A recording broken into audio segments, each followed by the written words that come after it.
welcome back to Movement Monday. Today is part 2 of a 2-part cervical spine series. So last week we talked about cervical mobility. Today we're going to hit the opposite side of that spectrum, hit cervical stability. So I'm going to bring Cody out to demonstrate some of those exercises. Now we've got the stool out again today.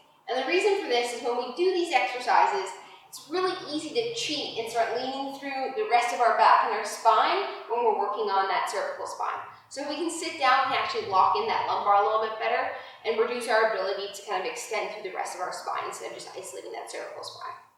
So we went over protraction and retraction last week. We're going to tie those same movements in today. And now we're going to do it under an isometric hold. All right? That's going to allow us to strengthen and stabilize some of those muscles. So we're going to go ahead and demonstrate cervical protraction and isometric hold. Go ahead, Cody. So now Cody has her hands on her forehead. Go ahead and relax. Okay. And she's going through that protraction motion. She's trying to drag her head forward. Our hand is applying the resistance to kind of stop that movement. That gets those protractors firing under isometric hold. All right. So we shouldn't really actually be coming too far forward when we do that movement, or we might not be applying enough resistance. The second way to do that is we can actually hold our chin as well when we do that movement. So it's really kind of what's more comfortable for you. You can see Cody's getting a little bit of protraction.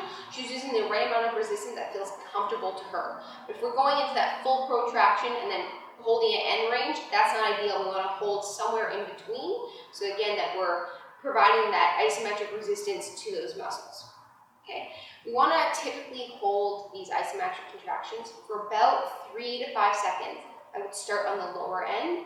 Our necks typically already sore or stiff when we're doing these, and doing too much and too long holds, too many reps is just going to create more neck.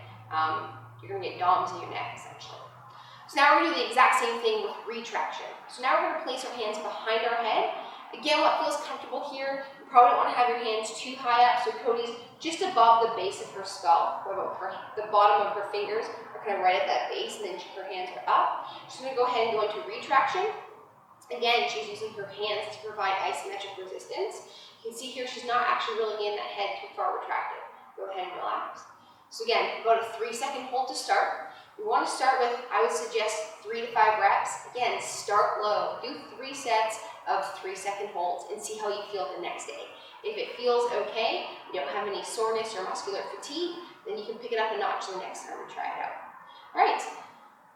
Now, we've done protraction, retraction, we've got to hit those side muscles as well. So we can ditch the stool.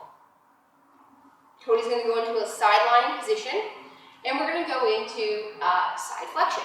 All right, so here, Cody's got head to the ground, so we've got a little bit of tilt, and she's going to come in and lift that head up for us. Perfect. And back down. When we do this, we want to make sure that we're isolating the neck and we're not using the rest of the body. We're not using her shoulders to drive up. She's staying nice and neutral through here and the rest of her spine. That movement is just in her neck. Now the other thing is why we're doing this on the floor instead of a bench or another surface is we want to limit the amount of the range of motion we have here. We don't want to come down and flex too far on either side. Keeping her shoulder on the ground and her head just to the ground allows for that ideal range of motion. Up. You're going to want to make sure you do this on both sides.